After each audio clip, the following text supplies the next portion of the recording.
Okay, so tonight, B'ezrat Hashem, we're going to continue the Jewish calendar, and we're going to finish the month of Nissan and starting the month of Iyar. Month of Nissan, according to the Torah, this is the first month. Chodesh Iyar, this is the second month according to the Torah. Okay? According to the Jewish calendar, we are not counting the Chodesh Nissan as the first one, because we're starting from Chodesh Tishrei. You remember, we have 12 months. We start in the Jewish calendar from Rosh Hashanah, which is Aleph B'Tishrei. We have the month of Tishrei. This is the first month of the Jewish calendar. Tishrei, and then Cheshvan, the second month. Kislev, the third one. Tevet, this is the fourth one. Shvat, this is the fifth. Adar, this is the sixth. The seventh month is Nissan. Okay? The eighth month is Iyar. The ninth one is Sivan. And then the 10th is Chodesh Tammuz. The 11th is Chodesh Av. The 12th is Chodesh Elul, the last month of the Jewish calendar. So according to the Jewish calendar, what we have in the calendar, we're starting the beginning of the year from Chodesh Tishrei, which is telling us that Chodesh Nissan, this is the 7th. But according to the Torah, it's different. Why? Why according to the Torah, when the Torah said HaChodesh HaRishon, the first month, is Nissan? So why we starting according to the Torah? So we said, because this is the month that Am Yisrael become a nation. We came out of Egypt after 210 years that we were a slave, and we become a nation. That's what we celebrate Passover. We talk about it, how we celebrate in Passover, all the meaning behind it, and this is the time that we become a nation since we came out of Egypt and we did the circumcision and the Brit Milah. Okay, so that's why this is a Chodesh HaRishon, Rosh Chodeshim. So according to the Torah, Nisan, this is the first month. Iyar, this is the second month. Okay? We're going to talk about Chodesh Iyar in this lecture. But before that, we still have few things that we didn't finish when we talk about Passover. Okay? So, we talk about the Chodesh Nisan and the holidays, the holiday of Passover that we celebrate in the 14th night. We have the lyar-Sefirat, right? The first Seder, the second Seder, which is the 14th night and the 15th night. Outside of Israel, we celebrate 2 nights of lyar-Sefirat. In Israel, we celebrate only 1 day. And then we have 1 week. 1 week, that this week called Passover. This week, all the week, we're not allowed to eat bread, all kind of bread, and all kind of things that is over 18 minutes, that flour and water together, baked together over 18 minutes, it's considered chametz. It's karet from the Torah. The Torah said they restrict, do not allow to eat chametz those days. All the week. Only matzot. We talk about all the kind of matzot, meudarot, avodat yad, handmade it. Okay? During the week, we are allowed to eat any kind of matzot as long as it's kosher. In lyar-Sefirat, we have to have only what? Matzah shmura, which means saved matzah. That it's already saved since the time that we took it from the ground. You remember? When we took the wheat from the ground, this is a special requirement of kosher that makes sure that it's not touching any water. This kind of matzah, matzah shmura, we're eating only on lyar-Sefirat. I mean, required to eat it in lyar-Sefirat. The rest of the week, you're allowed to eat any kind of matzah. In Pesach, not only that we're not allowed to eat chametz, which is bread, cookies, crackers, any kind of things that come from flour and water. Also, there is tradition not to eat kitniyot. Kitniyot, which mean all the stuff that look like chametz, which mean it could be beans, could be hummus, could be all the stuff like look like chametz, like rice, okay? like all the kind of stuff that small, even the Moroccan people, some of them not eating even sugar. But why is that? What is that? A few hundred years ago, they used to deliver all the stuff, the food, on the boats. And they used to have bags of wheat, bags of sugar, bags of rice, bags of hummus, and sometimes they got mixed together. That's why the hummus or the rice or the sugar touch the chametz, touch the wheat. Then when they cook it, it popped up and it become chametz. That's why, according to Ashkenazim, they're not eating kitniot at all. According to Ashkenazim. According to Sfaradim, they're allowed to eat kitniot. It happened a few hundred years ago, but today we don't have this problem. Today we all have stores, we all have factories, and we have places that, you know, it's all in order, and we don't have this problem. So according to Sfaradim, we don't have to be worried about it, and allowed to eat kitniot, which means they're allowed to eat rice, they're allowed to eat hummus. Some of them have a different traditions, like the Moroccan people, that we eat kitniot, but we're not eating kind of kitniot, some of them. Like rice, the Moroccan people were not eating. Hummus, we are not eating. Okay? Only the wet kitniot we allowed to eat. The dry one, we're not allowed to eat. So hummus is a dry kitniot. It's a dry things that looks like chametz, so that's what we're not allowed to eat. So again, according to Ashkenazim, kitniot not allowed at all. According to Sfaradim, kitniot allowed to eat.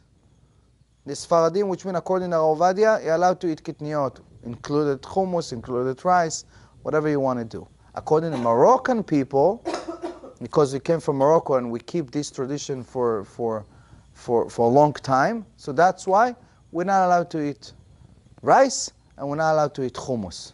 Okay? We're allowed to eat only the wet kitniot, the wet vegetables and wet beans and whatever it's wet, whatever it's dry, because hummus is dry, that's what we're not allowed to eat it. Okay? So this is according to the Moroccan people. If you're Sephardic or you don't know who you are, you're allowed to go according to Ovadia and eat kitniot. If you marry to Ashkenazi, or Ashkenazi married to you, right? So what are you supposed to do? According to my tradition, came from my house, I'm not allowed to eat kitniot. I'm Ashkenazia, right? My husband is a Sfaradi. So what I'm supposed to do? So you're going according to your husband. Okay? If your husband is Ashkenazi and you're Sephardic, you're eating in your parents' home, you're eating rice, you're eating hummus. Okay? What are you supposed to do? You're going according to your husband. Okay? The problem is, if you keeping kitniot, you're not eating kitniot. Let's say you're Ashkenazi or you're Moroccan. But you were invited to someone who are not keeping kitniot. Let's say I'm not eating rice. I'm not eating hummus. I'm going to invite in your house and you're eating rice and you're eating hummus. Let's say I don't want to eat hummus, I don't want to eat rice because I'm not allowed to. But your pots and your pan and your plates is baked or touch hummus or rice. It's become chametz or no. According to my tradition and my beliefs, it's considered chametz. So it's not a problem. It's if you keep in kitniot, you're not allowed to eat the actual food, which is hummus, rice, okay, or other things that bake or connected with kitniot. But if it's touched just the pots, let's say you bake not pasta, Pesach. You bake a soup. I mean, you cooked a soup. But before that, you make rice. I'm allowed to eat from the soup. Because even it's touched the pot, but it's not make the other food not kosher for me or something like that. Or opposite, okay? So that's why, again, according to Ashkenazim, kitniot not allowed at all. According to Sfaradim, allowed to eat any kind of kitniot. According to Moroccan, some of them not eating rice and hummus. And the highest, so those people extremely, they not even drink any kind of sugar. My father-in-law and my in-laws in their house, they don't drink any kind of juice or any kind of anything that have sugar inside. Only apple juice and grape juice during the week. Okay, so this is the requirement for the entire week of Pesach.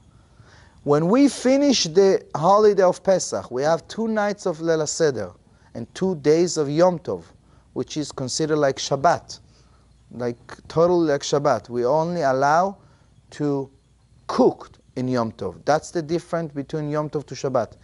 All the melachot not allowed to do, also in Shabbat and also in Yom Tov. We're not allowed to drive, not electricity, nothing. But only we're allowed to cook, which means you're allowed to take from existing flame of fire, you're allowed to copy it to a different place. Let's say you want to warm up the food. We're allowed to take a wet food and put it on the plata on Yom Tov. We're allowed to carry on Yom Tov from house to house. Even in Shabbat, we're not allowed to carry if there is no eruv. So there is certain things that we're going to learn that in Yom Tov it's allowed and Shabbat is not allowed. Okay? So, after that we have the Chol HaMoed. Chol HaMoed we have 3 or 4 days that consider Chol HaMoed, that is still Pesach, is still part of the Chag. Okay? We're not putting tefillin. 1 week we're not putting tefillin. It's like Shabbat. But it's not Shabbat, which means that you're allowed to drive, you're allowed to do everything you want. It's a regular day, but it's still inside the week of Pesach, of Passover, okay? And then in the end of these 7 days, in the 7th, okay, we have the Chag of Shvi'i shel Pesach, the 7th day of Pesach. While we celebrate another Yom Tov of Pesach, here outside of Israel, we celebrate 2 nights, which means the 7th and the 8th. In Israel, they celebrate only 1 day. I mean, night and day. Okay? Why we have to celebrate another holiday of Passover? We already celebrated. We already celebrate the fact that we came out of Egypt and Hashem did all the plagues in Egypt and opened the ocean for us. So this is the time that we celebrate the time that Hashem opened the ocean for Am Yisrael. We just passed this parashat Beshalach, talk about it. Vayi Beshalach Parot Ha'am. When Am Yisrael came out of Egypt, we thought that we already celebrated our freedom. And then what happened? We stuck in the middle of the ocean. The Egyptian people chased after Am Yisrael, and Am Yisrael faced the ocean, and everybody didn't know what to do. So the Gemara said, we have 4 groups of Am Yisrael. One of them said, let's go back to Egypt. Forget about the plan. It's not working.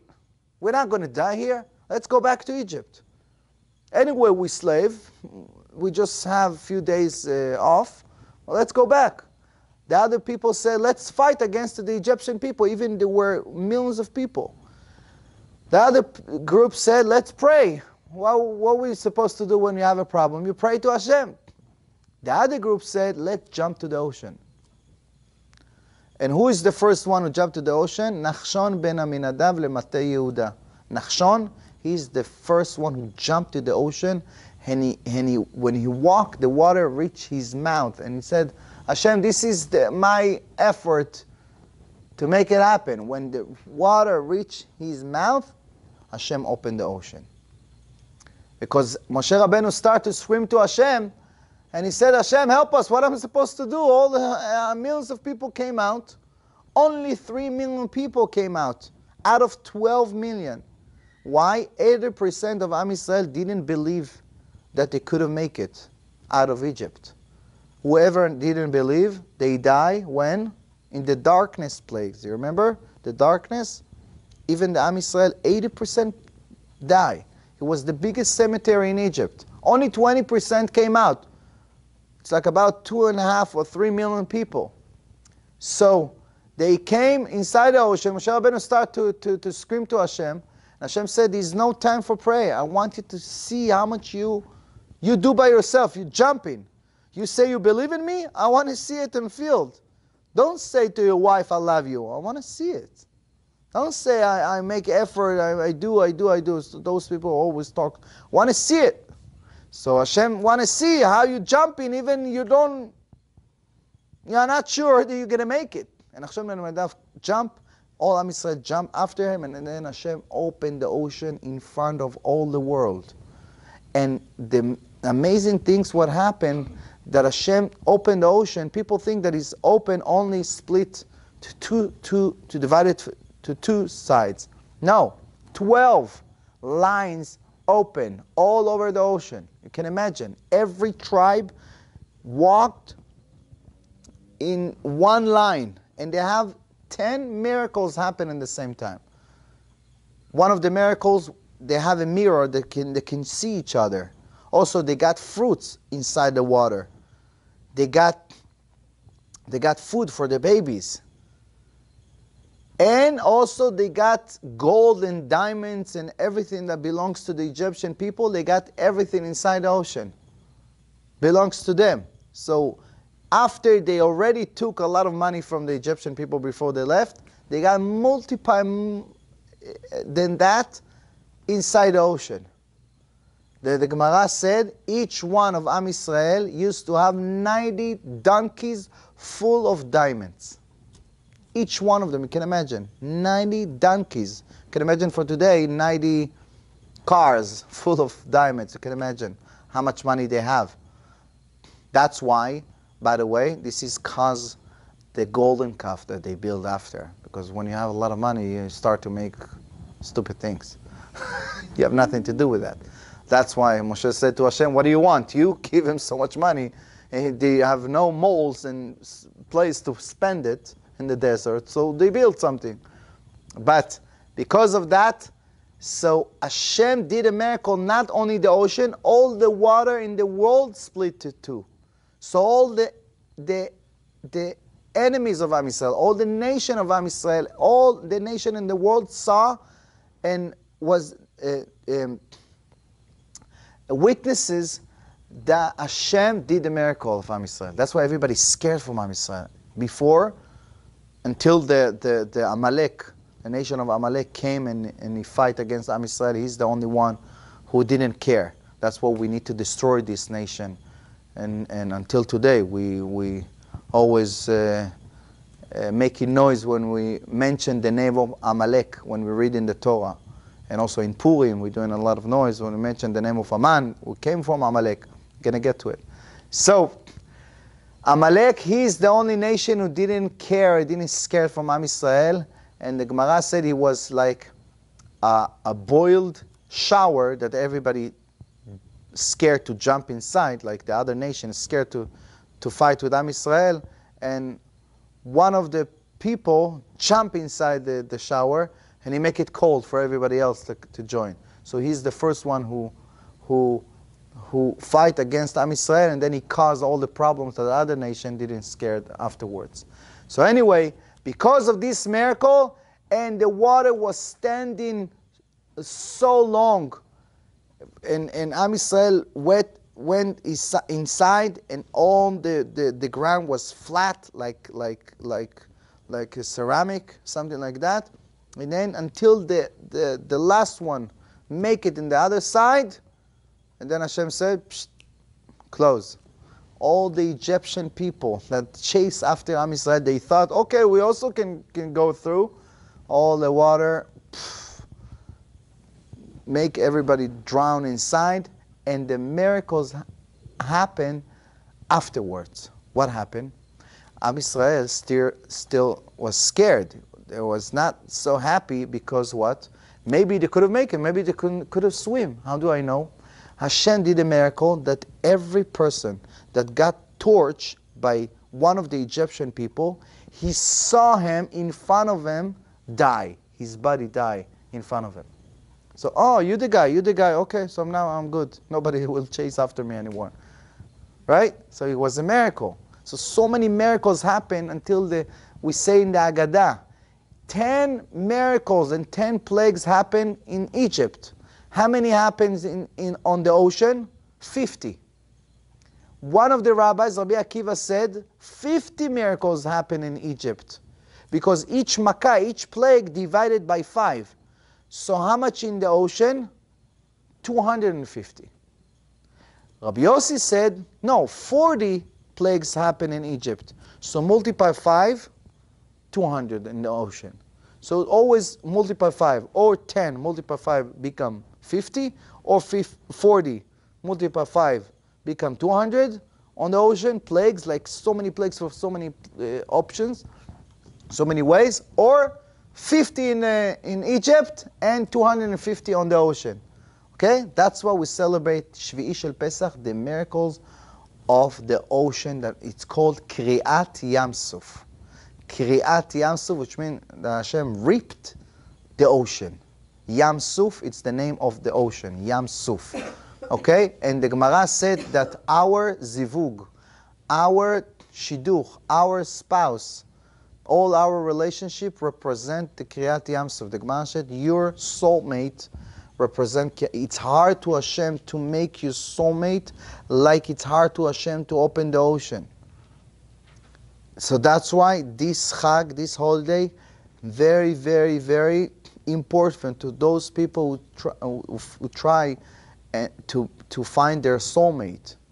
Because the Gemara said not only that it's hard to find your soulmate, also when you find the right one or you have a relationship, it's hard to stick you together. People think, yeah, we all good. I mean, sometimes we fight, we argue, it's a human being. I mean, we're doing mistakes, but no, it's not normal that you together. It's not normal. Hashem make you stick together every day, because it doesn't make sense to take it two different people, two different world, and two different material and match it together. So Hashem, He's the one who dwells, He's Shekhinah present to make you stick together as long as you keep in and you behaving in the right way, right? So also the Gemara said, not only zivugo shel adam kashe kekirat yam suf, zivug, which means your shidduch, your soulmate, your relationship, represent the kirat yam suf. Also parnasa shel adam, our parnasa, which means our wealth, our money, also hard to Hashem to every day, like Kriyat Yam Suf. It's hard for us. Like we fight every day, we're working and we're sweating. It doesn't end. Like we're trying to, even you get money, you got your house, okay? All the time problems, bills and whatever. You all know, right? So we're all like swimming inside the waves of the ocean and it doesn't end. What are we supposed to do? What we're supposed to do? The third one, it's our health. So this is the three things that are the most important things to all human kind. Your health. The Gemara call it, Masechet Pesachim Kuf Yudchet, nekavav shel adam, your ability to function and to go to the bathroom. We think that it's obvious. I'm eating and then I'm going to the bathroom. Yeah, I need to go. No, it's not normal. You see how many people with diapers, age of 70, or kids until 13 years old still doing in the bed, or whatever. So it's not normal. We need to say a blessing every time we use the bathroom. We're going to learn about it. This is called Asher Yatzal, to say a blessing to Hashem that we still have holes in our body and we be able to keep it. We'll be able to throw it when we need.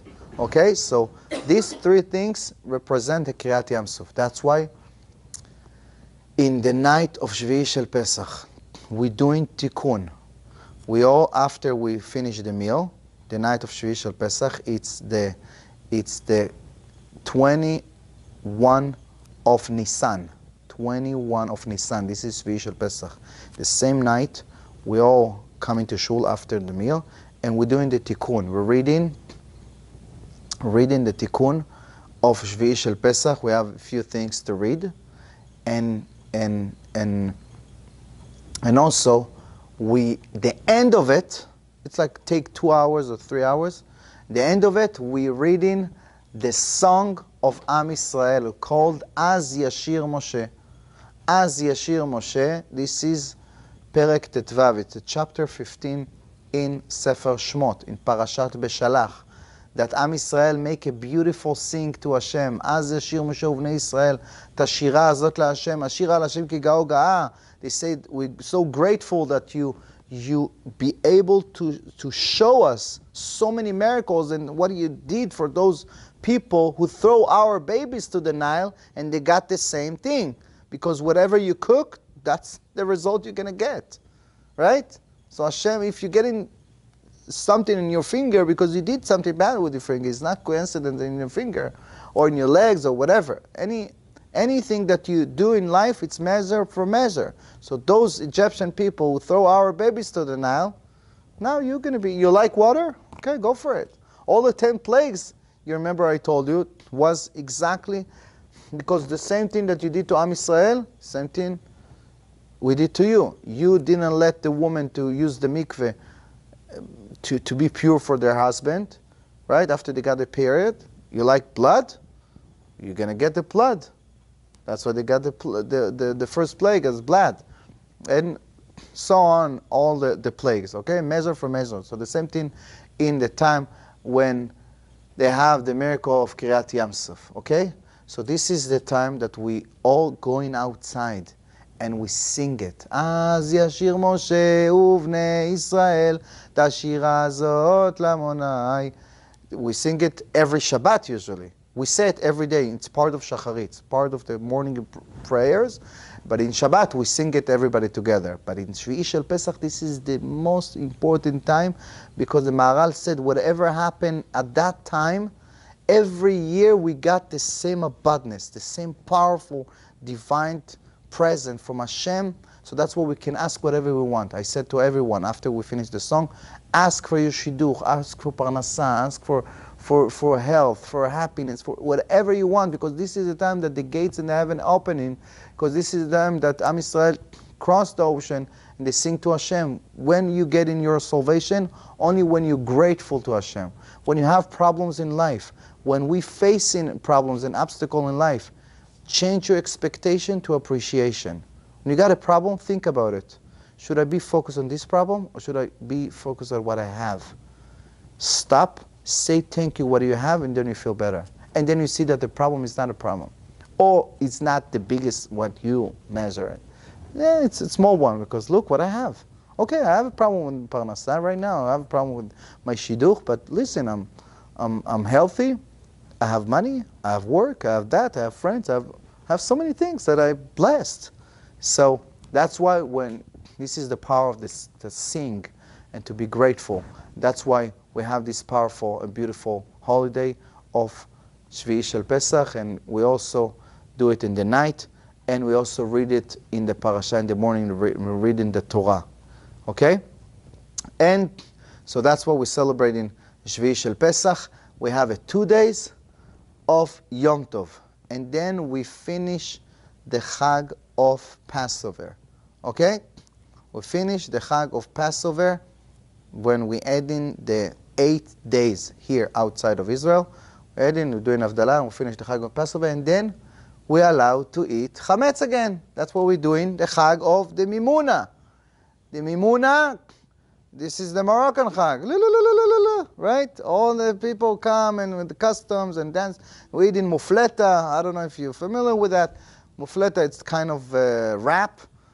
We put it all the few sign of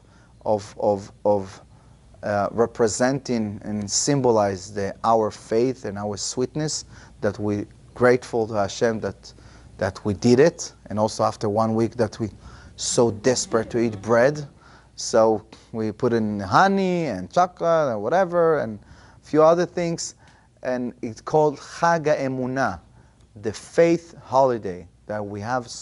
We observe so much emunah in this holiday, and we become a nation. We celebrate our freedom again, and we get so much for this holiday, so we become more believer in God. That's why mimuna, it's like emunah, which means faith. Okay, these are Moroccan people, but today everybody in Am Yisrael celebrating, even you're not Moroccan. Okay, so before we finish the Chag, we have something that we're starting right after the Motzai first night of Pesach. We start in Pesach 14 night, which is 15 day. Okay? When we finish the first day of Pesach, in Israel it's already over the Yom Tov. We're doing Havdalah and that's it. Outside of Israel here, we still celebrating the second night of Leil HaSeder. But this second night, we have something special. A special mitzvah that we're starting to count the Omer. Okay? What is counting the Omer means? What is Sefirat HaOmer means? And that's what we want to talk about it, and then we get into enter to Chodesh Iyar. Okay? So we're starting to count the Omer in Tetzayin ben Nissan, which is the 16th of Nissan. We're starting to count 49 days until the next holiday, which is Chag HaShavuot, the holidays of Matan Torah, the holiday that we receive the Torah. We receive the Torah from Hashem in Mountain of Sinai, which is 6th of Sivan, the next following month. Okay? But, first of all, before we going to continue to Chodesh Iyar and to understand what is Sefirat HaOmer, I want to give you a little bit of introduction. What is Sefirat HaOmer? Why the Torah commands us to count the Omer? What is Omer? What we need to count 49 days. Okay? So we have mitzvah in the Torah. Parashat Emor. in ספר ויקרא, וספרתם לכם ממחרת השבת, מיום אביכם את עומר התנופה, 7 שבתות תמימות תהיינה. Okay? I'm going to translate. The Torah said, ממחרת השבת, after you finish the first day of Pesach, the Torah called it Shabbat. Even it's Yom Tov, it's not Shabbat. Here, we have machloket in the Gemara.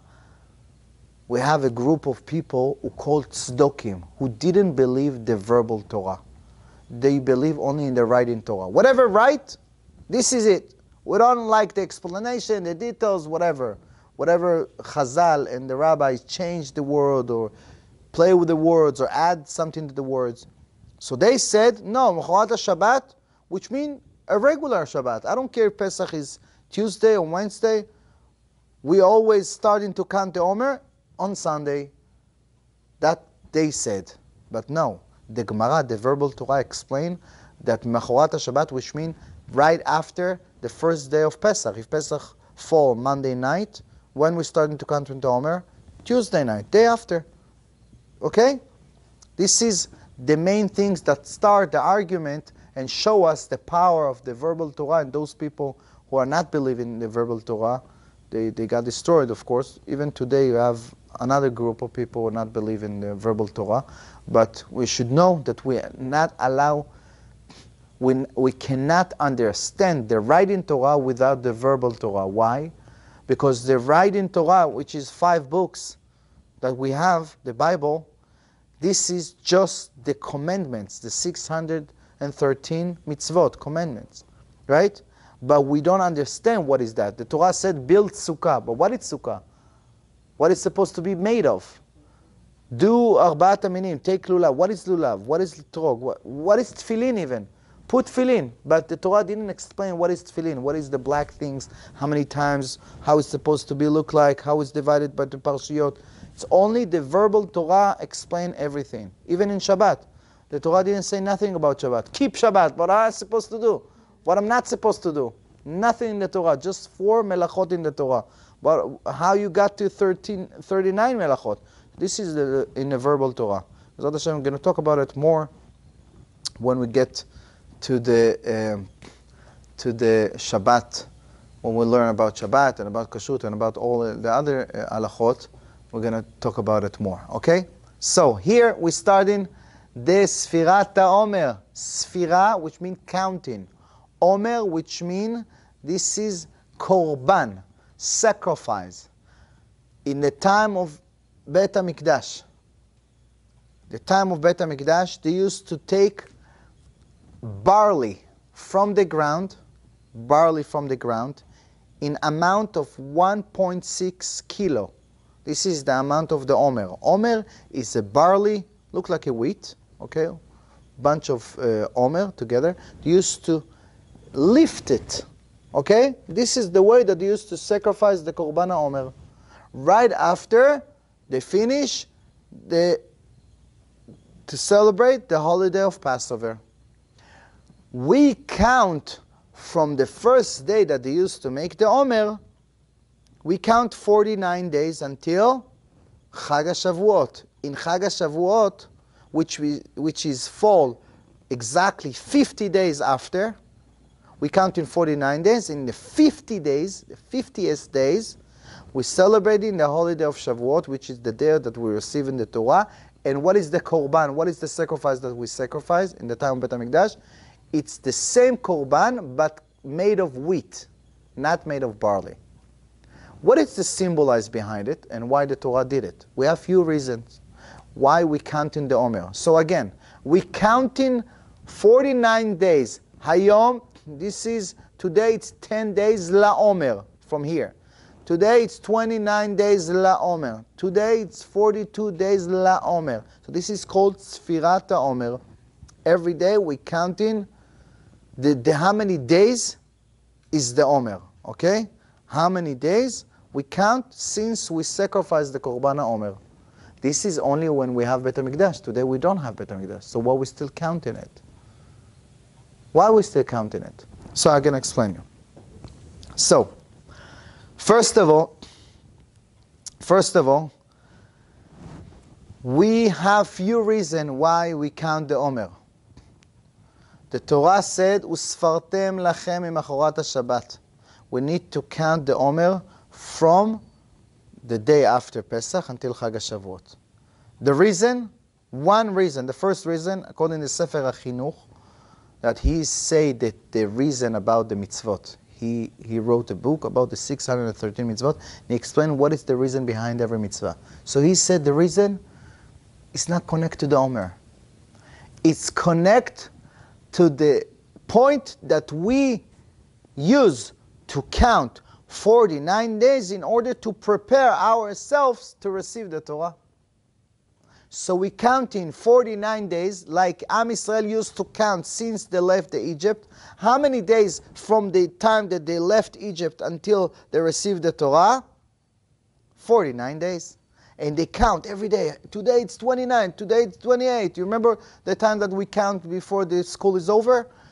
Yeah, today it's 49, 2 days, 30 days, 15 days. Okay, right? So that's why we count in the Omer.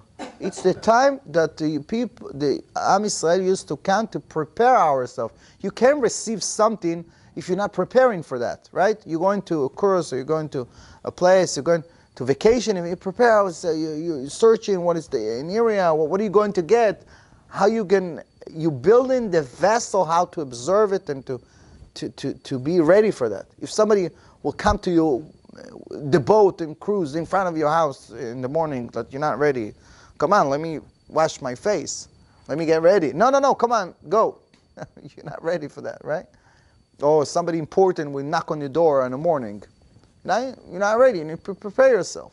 Same thing. In order to receive the Torah, we used to count 49 days. Okay?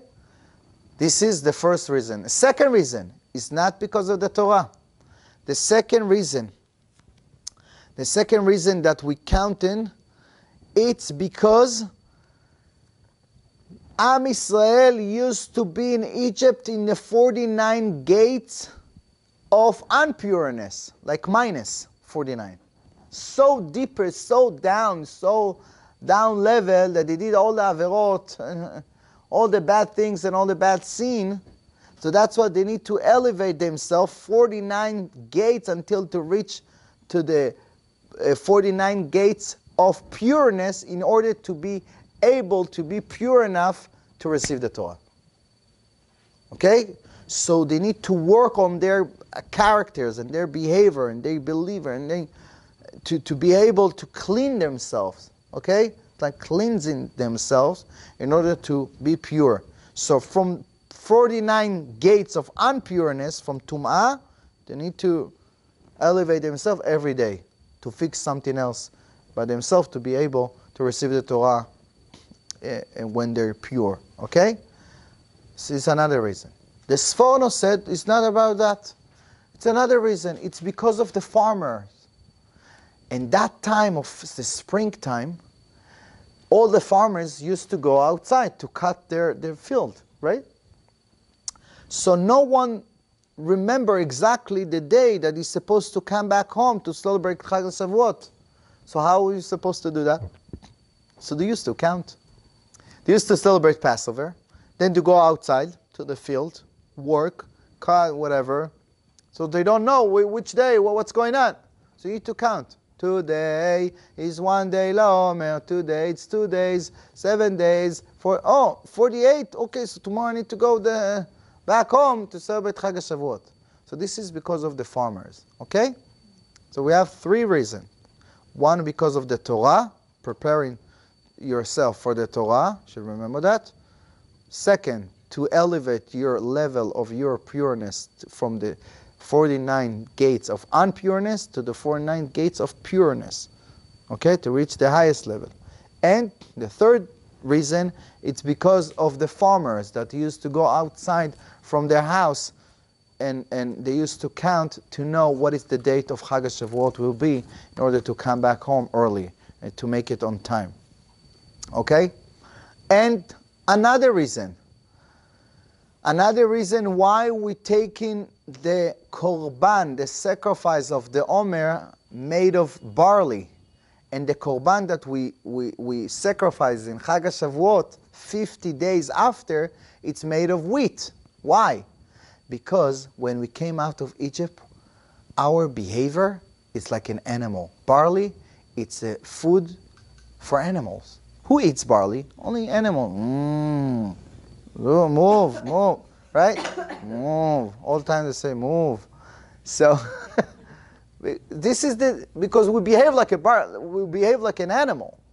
We came out of Egypt like aggressive and so much bad things, bad behaviors and bad characters.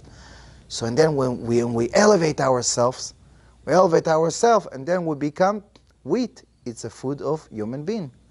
So we elevate to the point that we're behaving like human beings. Then we receive the Torah. Can't receive the Torah if you're such an animal, right? That's why we said the Torah makes you a human being.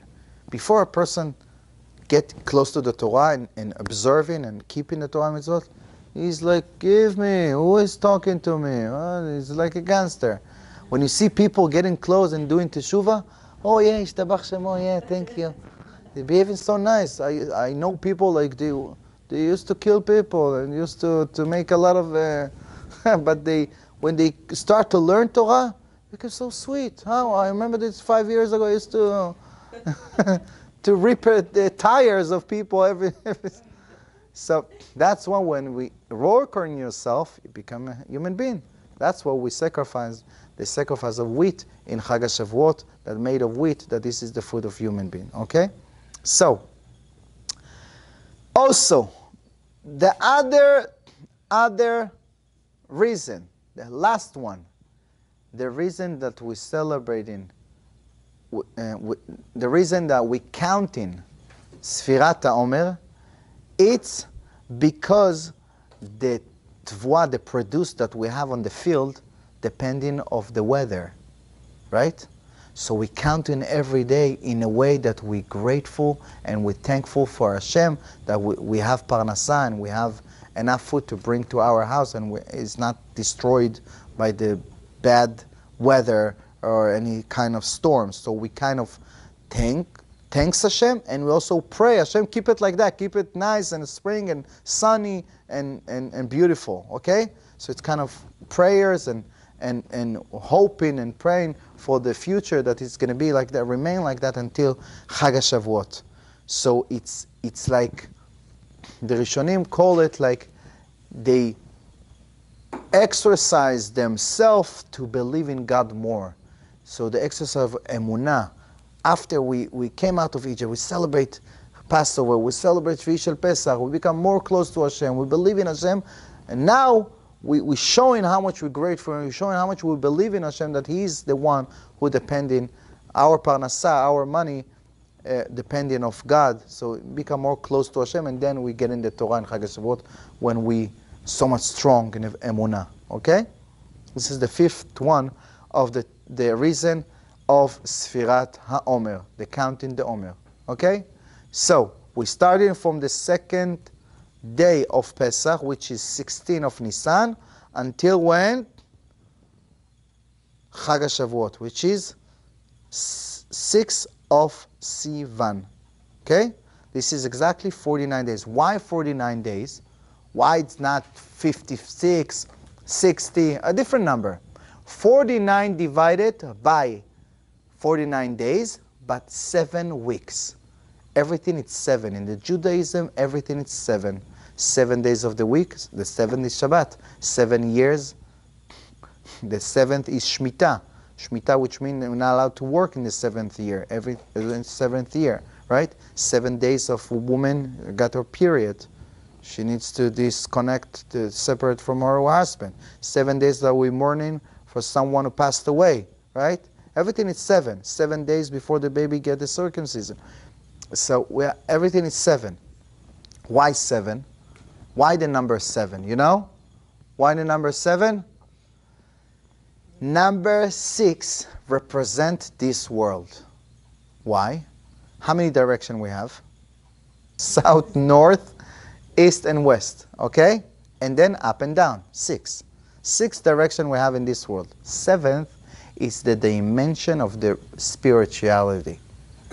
That's why the 7th is the connection, to be able to connect from the material and the physical world to the spiritual world. That's why we enter into Shabbat 20 minutes before the sunset. Why? Because we want to take from the rest of the week, which is represent the material world, and connect it to the spiritual level, to Shabbat, to signify the physical and material stuff. We're taking the animal, the disgusting skin of the animal, we put in a tefillin. Why?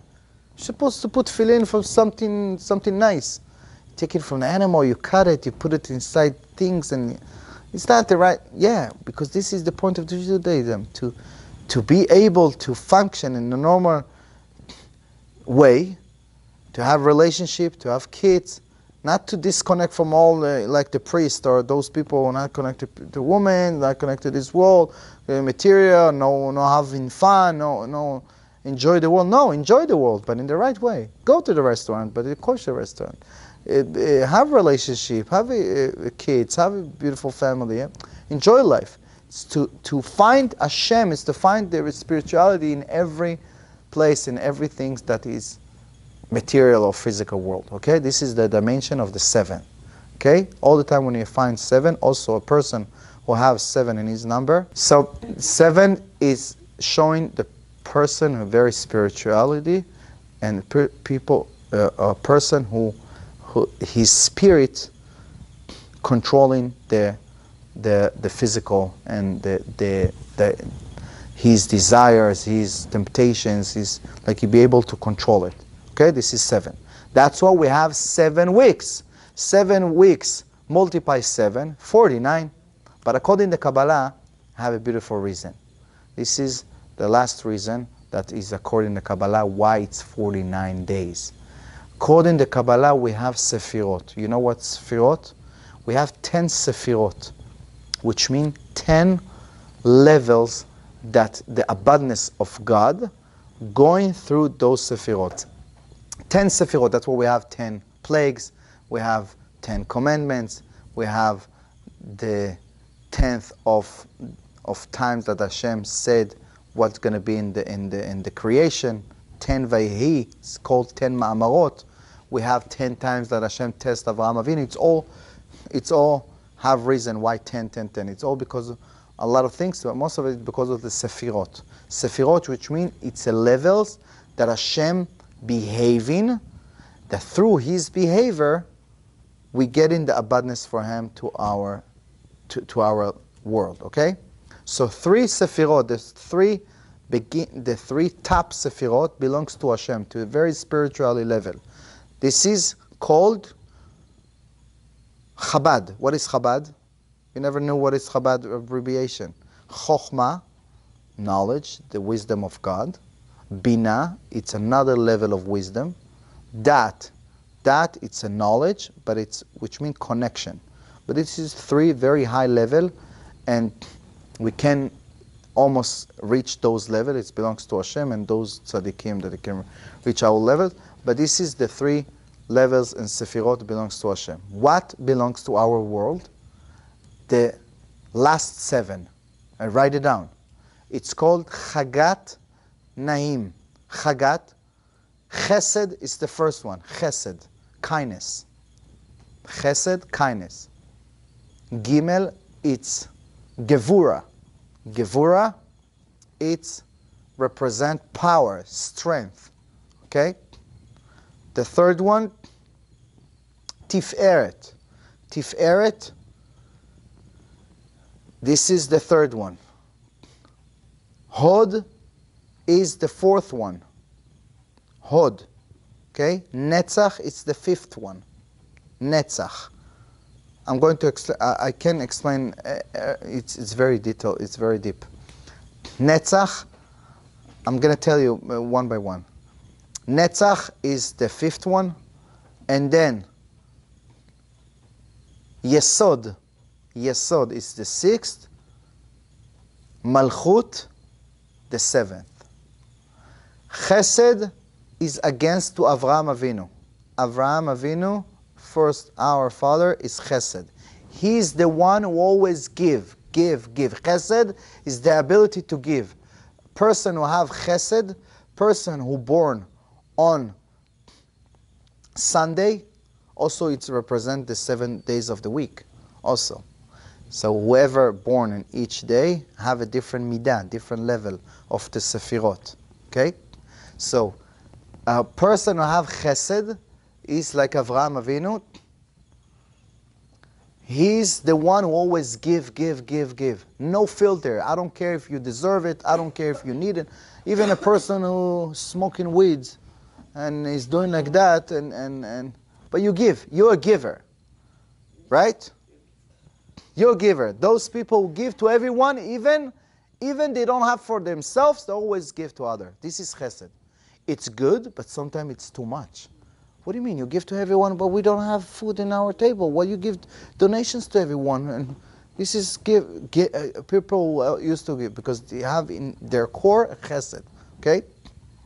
It's a big shiur, but I'm trying to summarize it in order to explain you the Sfirat Omer. Gevura, it's Yitzchak Avinu.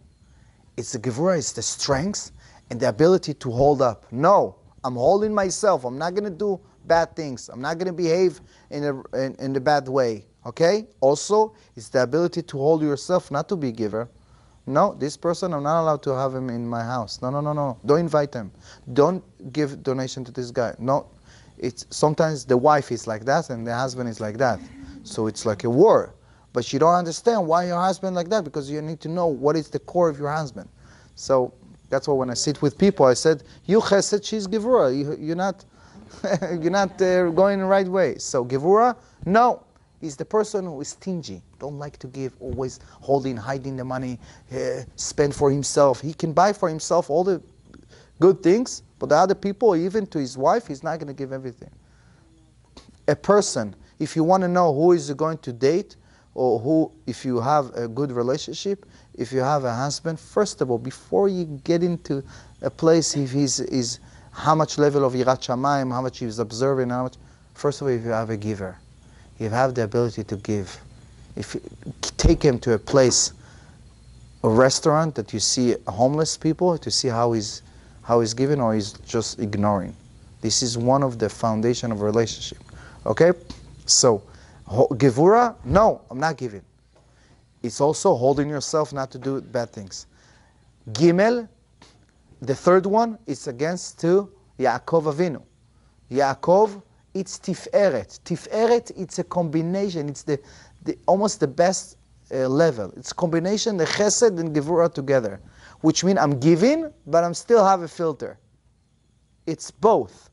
I'm giving, but it's still, I'm helping other people, but I still have time for my kids and my wife. I'm coming back home early. A person who have only chesed is always outside helping everyone to build their stuff in their house and everyone. When you ask him to wash the dishes in his house, no, I have no time, I'm tired. But everybody is helping. But tiferet, which means that to be able to be stable. Okay? This is tiferet, it's chesed and gevura together. Give, but with filter. Give, but with condition. I can be with you and I can let you to go there, but come early.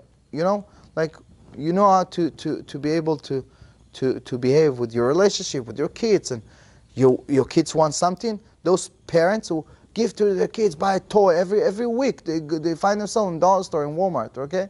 No, you be able to say no, but I give you if you behaving nice in this week. You know, like it's a combination of chesed and gevura together. This is tiferet. Now, it's going like that. When we talking about what? I thought it was gimel. Yeah, gimel. I mean, which mean the third. The first one chesed, second one gevura, the third one is tiferet. Okay. Gimel, which mean number 3. Sorry. 4. Okay. No. Again, chesed, the first one. Gevura is gimel. Yeah, gevura is gimel. Yeah. Taf is tiferet. Yeah. Taf is tiferet. This is against Yaakov Avinu. It's going like that. The head, our body. Look at your body. The head is Chabad. Chokhmah, Bina, Dat. Okay? This is the spiritual level, our head. The right hand is Chesed. Left hand is Gevura. Your heart, your center of your body is Tiferet, which means that make the balance between Chesed and Gevura together. Okay? Right leg is Hod. Hod represents Aaron HaKohen, the beauty, to glory things. It's not like you buy something, cover case for the challah, the cheaper one. No, a nice one for Shabbat. It's the Hod, okay? Nice. It's a person who likes to have nice things, and also he's nice to people, make peace all the time, change it for peace. It's Hod, okay? Netzach represent Moshe Rabbeinu. It's the left leg. Netzach, which means consistency.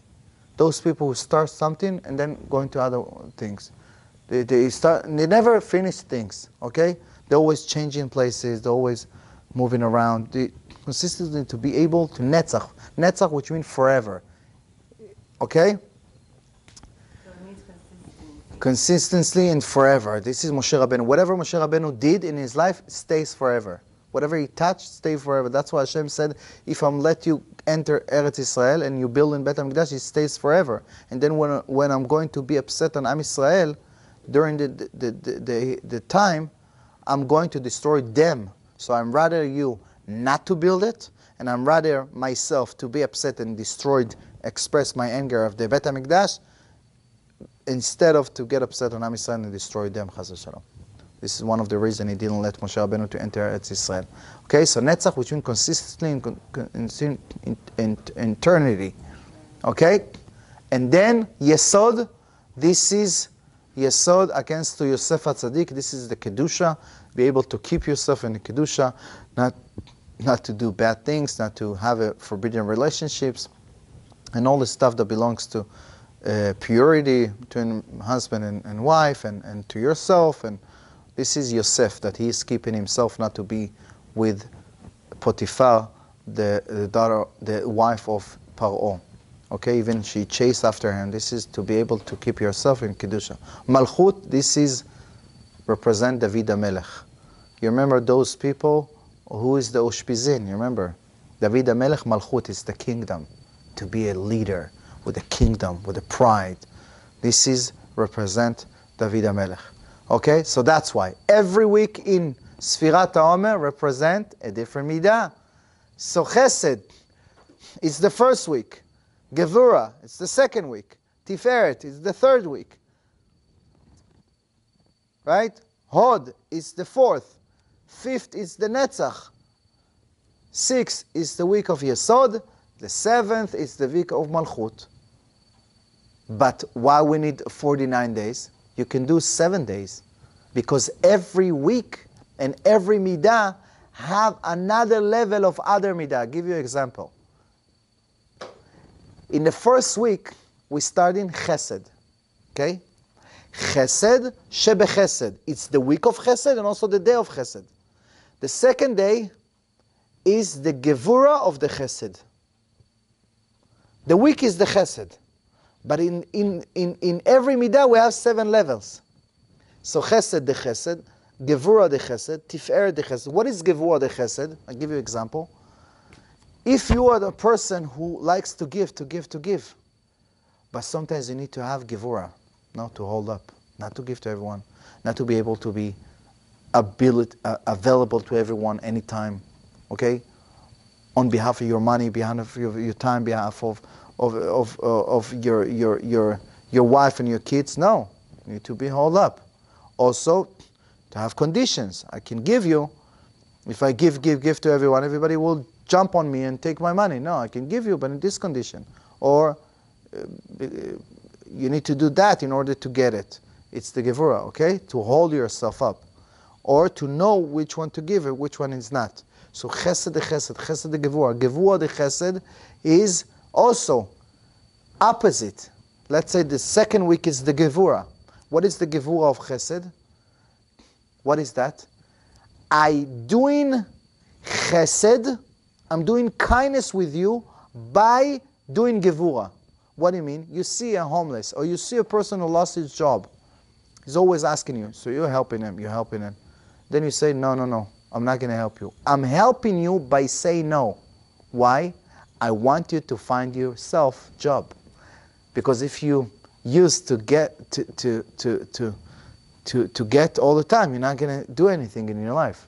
I'm helping my child by saying no, that he knows that in order to get it, he needs to get rewards. He needs to get points. He needs to behave, right? So I say no. So it's gevura of the chesed. I'm doing chesed, I'm doing kindness and help this guy by saying no. Okay? I know that if I'm going to give him a loan, he's not going to give me back. So I'm doing him chesed and helping him not to cause more problems. Okay? So I'm saying no, I can't give you. Okay? So it's ability to say no. Okay? So this is just an example. So that's what we have, 7 weeks and 7 days of each week, that including together, it's a 49 days of Sfirat HaOmer. See how beautiful it is? According to Kabbalah, how much deeper and deeper levels. So every day we have to remember what is the midah. Every time when we say the blessing, we see in the Siddur, which midah is today. Okay, now I'm working on my chesed. Now, this week I'm going to be a giver. This week I'm going to myself to help more to my wife, to my husband, to be more at home, to care about my community, to care about the people around me, to give more tzedakah. How much tzedakah I give this week? How much checks I write? Not just say, yeah, I helping, yeah, I doing. No, how much you give Masot, 10% of your salary? How much you be able to bring Hashem to be your partnership? Hashem give you so much money, you don't give anything to Hashem back. To support someone who needs, to support a family who needs, to support someone who needs Torah, someone who learned Torah. This is the first priority. Second priority is poor people. Okay? So this is the time that we'll be able to work in our generosity. Okay? And then every week we work in our kedusha, our pride and our leadership and our connection with Hashem. And then we're receiving the Torah in the 6th of Sivan in the right vessel, right?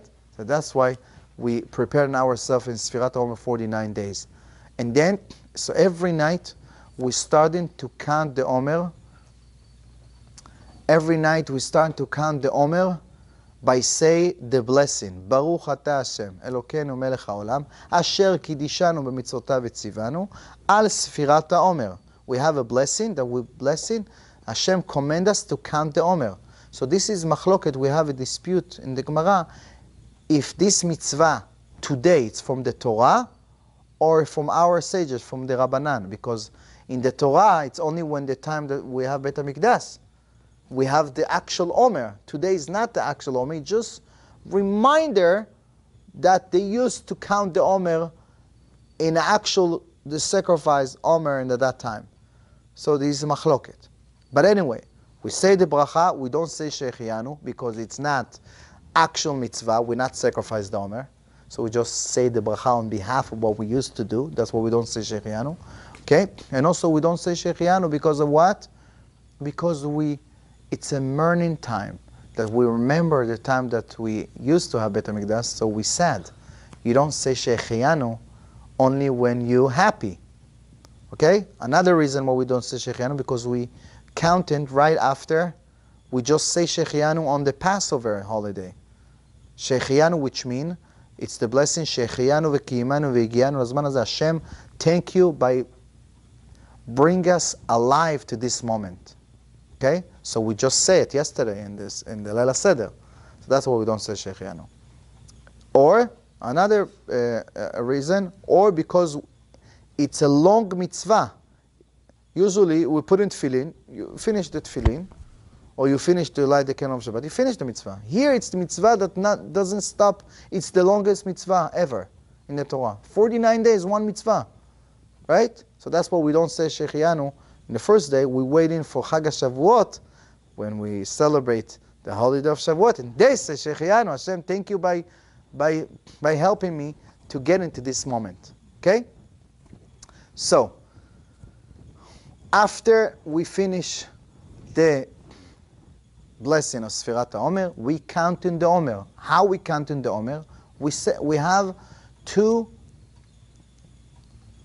things that the Torah commands us to do. Usfartem lachem, machorat HaShabbat, 50 yom. The Torah didn't give us the date of Chag HaShavuot, of the days of the holiday that we celebrate in, or we get in the Torah. The Torah said after you finish the 50 days, 49 days, in the 50th day will be Chag HaShavuot, okay?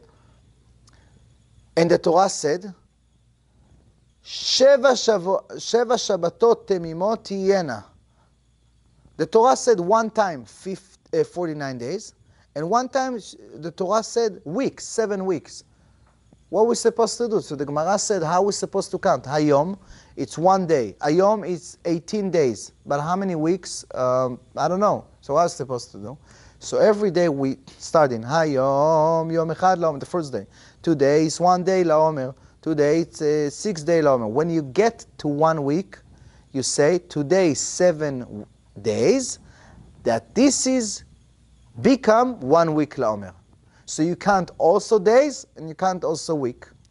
When you get into the second week, today it's 13 days Laomer, that it's 1 week and 6 days. When you get into the 14th, what do you say? Today it's the 14th day Laomer, that this is 2 weeks. Okay? And then you get in so on until you get in, today is it's 48 days Laomer, that this is 6 weeks and 6 days. Then you get into the last one, 49th day Laomer, and this is the 7th week. Okay? So it's also days and also week. What about if a person forget one night? It's only in the night. Only in the night you need to count every night.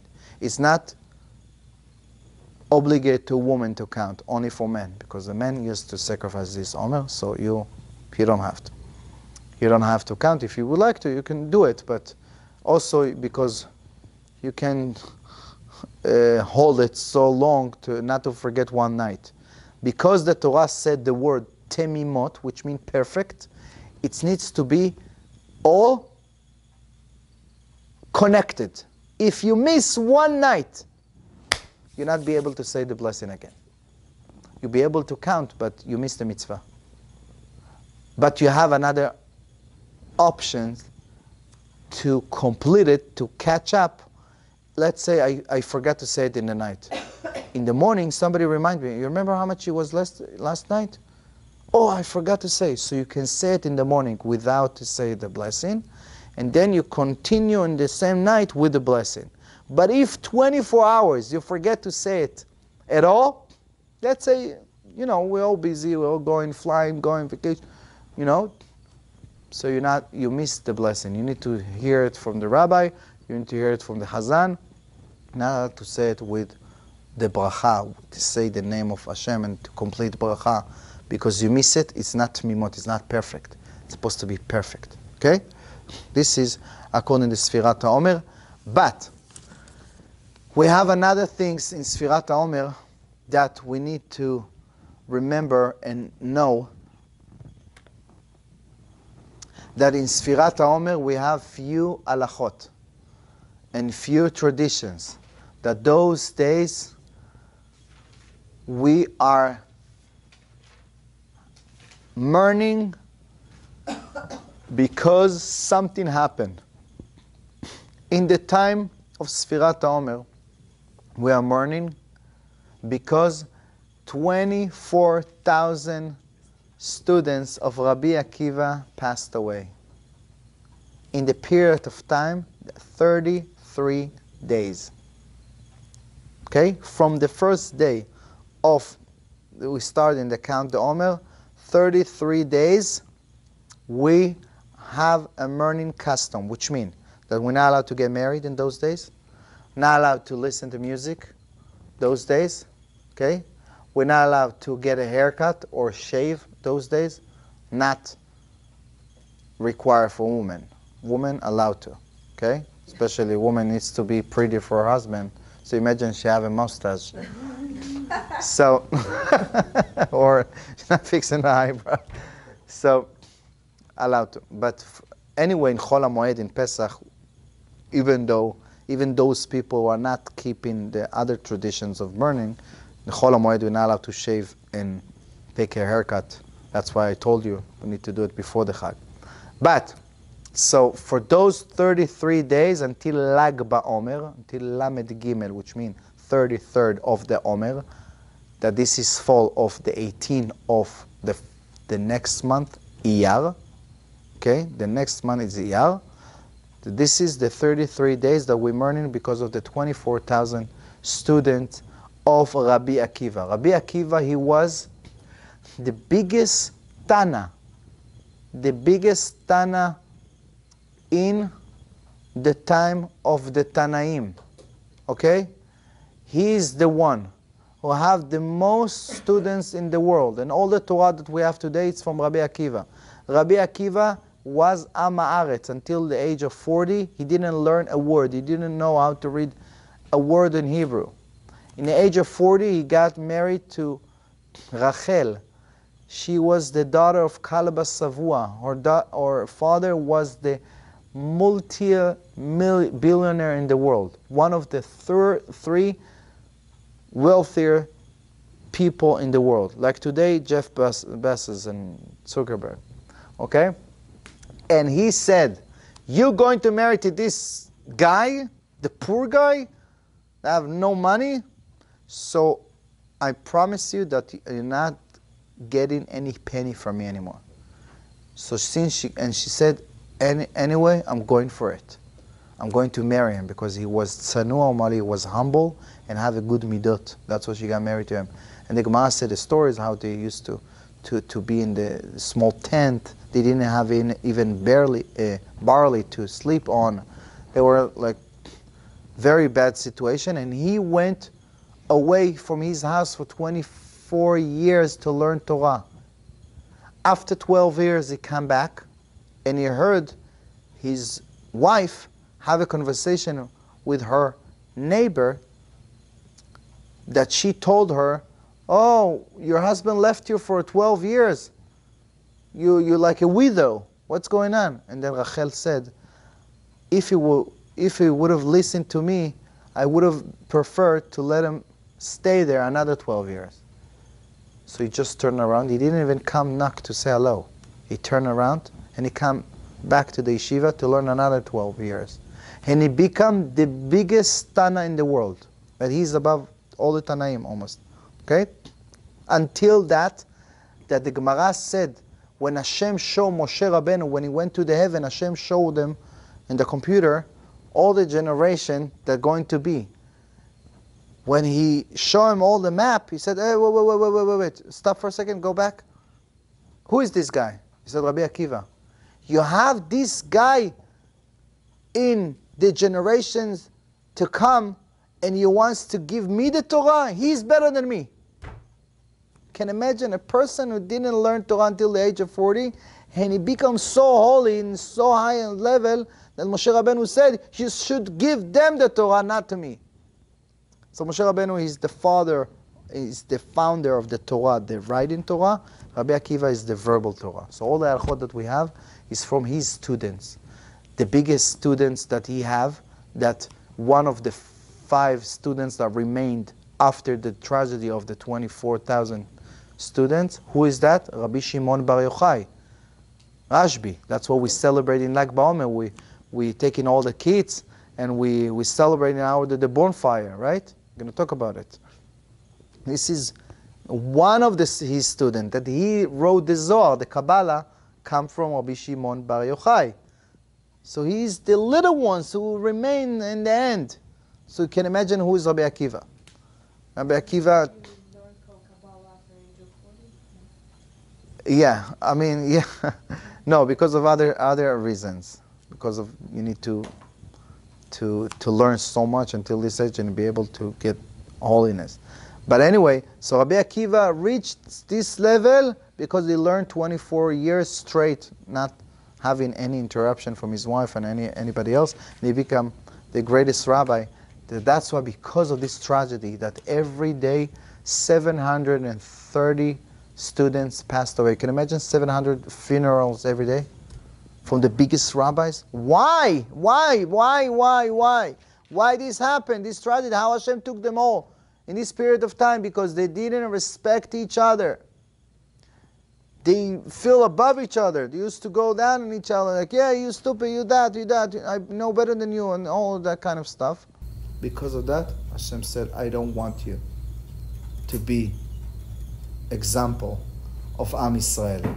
I don't want you to be the leader who delivered the Torah, because all the Torah, it's all about to behave nice and to be human being, to respect. It's all about to love each other and to respect each other. That's why Hashem took him in the very young age, and he destroyed all this generation. So because of that, those days of Sfirat HaOmer, the most important things is to work on our behavior and our characters, our anger, our pride, our judgment, our disconnection from everyone, our gossiping, and whatever we're doing bad things to each other, our separation, and we feel like everybody in a different world and we're all against each other. So that's why we're learning to remind and to internalize to ourselves. That's why we now listen to music, because to be able to have a quality time with ourselves, to connect to ourselves, to work in our characters, and then we'll be able to have a vessel, and the right vessel to receive the Torah, because the Torah cannot be dwelling inside of you if you're not the right vessel. You can drink and learn the Torah, but you're still behaving like an animal, right? That's why we have this custom of burning on those days that not listening to music, not getting married, not getting haircut. In the day of Lag BaOmer, which is Yud-Chet, the 18th of Iyar, according to Ashkenazim, they allow to get haircut right away, and also to get married. According to Sfaradim, we wait until the 34th in the morning to be able to complete the 33, and then only in the 34th in the morning we're allowed to get haircut and get married.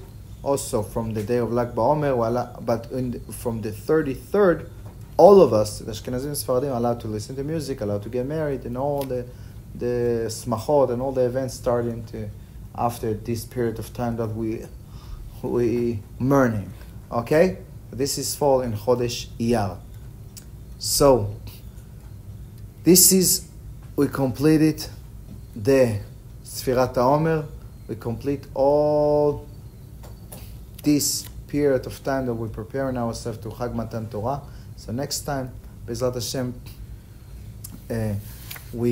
going to talk about the Chag HaShavuot. So before Chag HaShavuot, I would like to finish about Chodesh Iyar. Chodesh Iyar, this is the 8th month from the beginning of the year. Okay, it's the Chodesh, the month right after Chodesh Nissan. Chodesh Iyar, this is the abbreviation Aleph Yud Yud Reish. It's Ani, which means I am. Yud Yud represents the name of Hashem. Hashem. Reish Rofecha, I'm your doctor. I'm the one who healed you. So it's the month very good for healness. Okay, for your health. Okay. This is Ani Hashem Rofecha Chodesh Iyar. There is another name of Chodesh Iyar, Chodesh Ziv. Ziv, also another name that the prophets, in the prophecy, they call it Chodesh Ziv because of the blossom of all the flowers and all the beautiful things that outside Ziv represent the beauty and stuff like that. Okay, this is another name of Chodesh Iyar. And what is the special of this month? That we have all the month completely one mitzvah that going and cover all the month. We don't have it in the rest of the month. All the time we have small or couple days of the holidays, which is Sukkot, Pesach, Chanukah, Purim, a few days. Here, it's the Sefirat Halomer. When you count the Omer, it's covering all the month, right? Because it starts from the 16th of Sivan, cover all the Chodesh Iyar, and also another 6 days of Chodesh Sivan, which is altogether 49 days. That's why it's a special month. Chodesh Iyar, also it's the Mazal Shor, the sign of this month. It's the Shor, it's ox. So it's the month of strength. Those people who are leader and have a lot of strength, whoever born in this month. And also, Chodesh Iyar, we have few dates that you should remember. Write it down. So Chodesh Iyar, we have another date that it's called second Passover. In Hebrew, Pesach Sheni. It's exactly Yudaled Be'Iyar, 14th of Iyar. Why we celebrate another Pesach? What's wrong with the first Pesach? Those people who couldn't do the first Pesach, they couldn't eat, they couldn't make the first Passover, they couldn't sacrifice the sacrifice of Pesach. Why? Because they were impure, because they touched dead people. When you touch dead bodies, you need to be in the process that you purify yourself by going to the mikveh and wait 7 days and doing few things. It's a procedure until you get impure again. So those people who touch the dead body, they couldn't purify themselves. So Moshe Rabbeinu said, you're not allowed to touch the sacrifice of Pesach.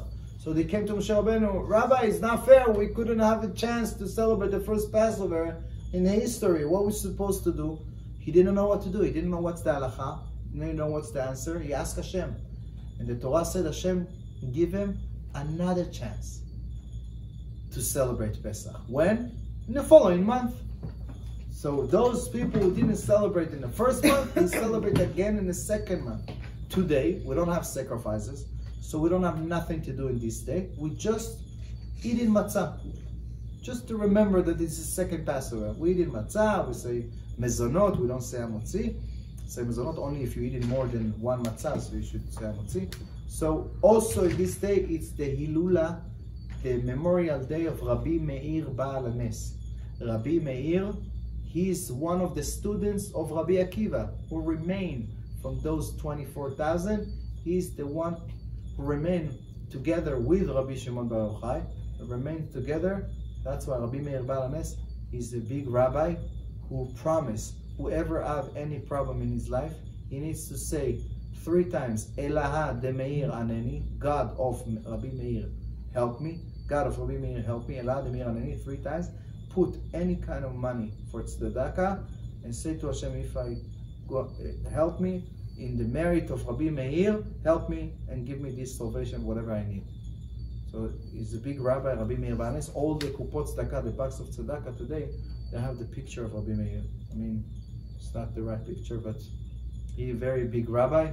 A lot of stories about Rabbi Meir. So this is the Ilula, the Memorial Day. You light in a candle and you say the Ilun Nishmat for his neshama of Rabbi Meir Banes. This is 14 of Iyar. So also we're celebrating the second Pesach, Pesach Sheni. We don't say Tachanun, we don't say confession in this day, and we eat matzah. Okay? When is that? Yudalet of Iyar. 14. 14 of Iyar. Passover? Yes. Oh, 14. Okay? When we get into 18 of Iyar, we said again, it's the Lag BaOmer. It's the 33rd days of the Omer. You remember, we start to count from the 16th of Nissan. Day 2, 3, 4. So the 33rd, it's Lag. Lag is the numbers. It's Lamed, it's 30. Gimel, it's 3. So 33, Lag BaOmer. When is that exactly? 18 of Iyar. This is the day of the memorial day of Rabbi Shimon Bar Yochai, that he passed away in this day. That's why we're making a big bonfire. Instead of to light 1 candle for this tzaddik, for this rabbi, because of the 24,000 people passed in this period of time, we're making a big bonfire on behalf of their memorial to remember those biggest rabbis and to remember also the message that we need to behave nice and different in order to change what they have done wrong. Okay, they didn't respect each other. Okay, this is Lag BaOmer. Also, Lag BaOmer, we're starting again to make weddings, celebrating, listening to music, we're getting a haircut, and all of it. According to Sfaradim, only in the 34th in the morning we're allowed to get a haircut. Okay, so this is as we said, on the this is 18th. It's 18th of Iyar. Iyar. Okay, This is 33rd day, not 33rd day of the Omer, but 18th of the month. So Okay. 19 is the 34th. Yes. Yes, and the 33rd of the Omer, this is Lag BaOmer, and we doing dancing around the bonfire with the kids. We making a lot of prayers. But Rabbi Shimon Bar Yochai went through a lot of bad stuff and situation in his life. He was in the cave for 13 years with his son under the sand. He was learning Torah because he ran away from the Romans who were trying to kill him. And he got a lot of problems. And he promised whoever needs buy a house or get in a new house, so you should pray. And this day he promised him because he never had a house in his life. And also, this is Rabbi Shimon Bar Yochai is the one who wrote the Zohar, the Kabbalah. All the Kabbalah that we have today is not from the Kabbalah Center. It's the Rabbi Shimon Bar Yochai. What's the who name? wrote Rabbi? Rabbi Shimon ben, son of Yochai. His father was Yochai. Yochai, his father didn't have children for 20 years. And he was crying and almost got divorced from his wife until she got the famous dream that she was dreaming inside the forest that somebody bring her water and he plant the tree, and then she saw something come out of the tree, and she came to Rabbi Akiva. Rabbi Akiva was his rabbi. And he asked him, what is the message from this dream? She said that this tree was not supposed to have children, that this tree was supposed to die. I mean, to have it dry for an entire life. And this water that this guy give you is the water that from you tears that you cry to have a baby, and now you're going to get pregnant this year, and your baby will be light and make a lot of influence and impact in the entire world. And then she got pregnant in the same day, and Rabbi Shimon Bar Yochai came.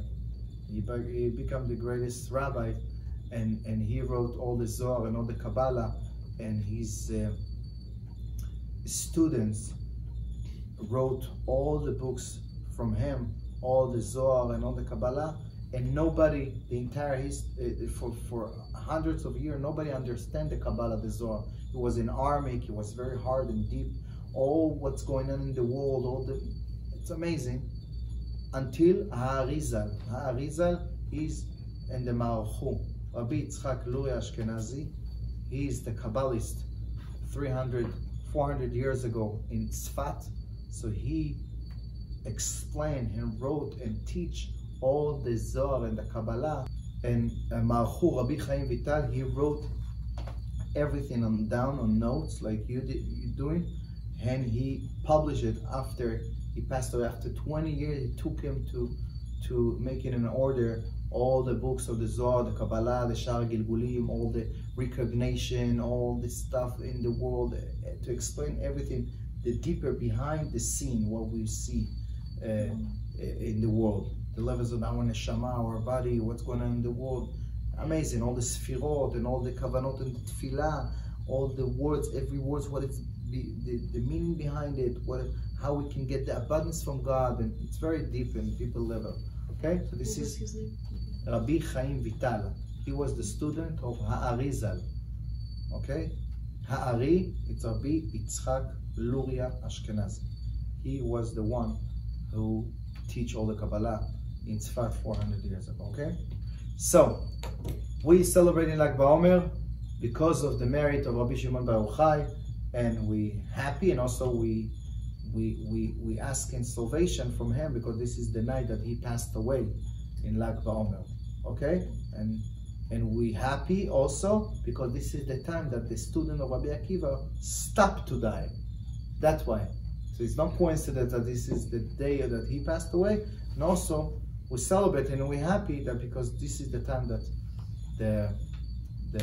the death of this 24,000 stopped this day on Lag BaOmer, which is 18 of Iyar. Okay, if we continue of Iyar, we have another few dates that we should remember. The 5th of Iyar is the Independence Day of Israel. If you're celebrating the Independence Day, it's Yom HaAtzmaut. This is the time that Israel state become a state. Okay, in 1948 we become a state, so that's what we're celebrating. We're already 71 year established, and Baruch Hashem, state of Israel growing and developing more and more and more. Okay, the 4th of Iyar, this is the memorial day of all the soldiers that passed away and got murdered and got hit by the Arabs and all the wars that in Israel. Okay, this is the 4th. It's Yom HaZikaron, the memorial day before Yom HaAtzmaut. Okay, this is the memorial day. And the 28th of Iyar, Kafchet Be'Iyar, Yom Yerushalayim.